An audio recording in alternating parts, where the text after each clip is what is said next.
ఈరోజు ఏ ప్రసంగికునైనా తీసుకోండి, 100లో 99 ప్రసంగికులు ఎలాగున్నారంటే, నాకు ఒక గంట వాక్యం చెప్పే అవకాశం వచ్చింది, ఎవరి దగ్గర నుంచి ఎంత రాబట్టాలి, ఎలా రాబట్టాలి, ఎవరికి ఏ ఎరవేయాలి, ఎవరిని ఎలా పొగడాలి అనే కదా ఆలోచిస్తున్నారు.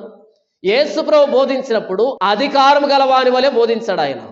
ఆయన అపోస్తలులైనటువంటి పౌలు కానీ మిగిలిన వాళ్ళు కానీ ఎలా బోధించారు అంటే, అధికారం గలవాని వలె బోధించారు. ఓసారి పేతురు యోహానులు మందిరానికి వెళ్తున్నారు. ఒక అడుక్కునేవాడు వారి వైపు దీనంగా చూస్తాడు, ఏదైనా ఇస్తారని. అప్పుడు పేతురు అన్నాడు, అయ్యా నా దగ్గర వెండి బంగారాలు లేవు, నాకు కలిగిందే నీకు ఇస్తున్నా, నజరేయుడైన యేసు నామములో లే అని లేపాడు ఆ వ్యక్తిని.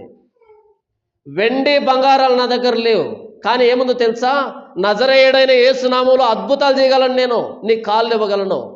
ఎంత అధికారంతో కూడుకున్న మాట కదా. ఆ వ్యక్తి కాళ్ళు వచ్చాయి.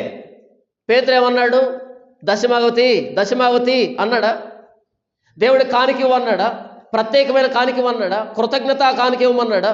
అపోస్తలులు ఎక్కడ కూడా చేయిజాచి అడగలే. వారి దగ్గరికి డబ్బు తీసుకుని వచ్చి పెడితే పాదాల దగ్గర పెట్టమన్నారు. వారి పాదాల దగ్గర ఎందుకు పెట్టారు అంటే, పాదాల దగ్గరనే స్థలం ఇచ్చారు. ఈరోజు నెత్తిన పెట్టుకుంటున్నారు. వాక్యము అధికారంతో ప్రకటించవలసినటువంటి వేదిక మీద నుంచి వాక్యాన్ని అడ్డు పెట్టుకొని అడుక్కుంటున్నారు.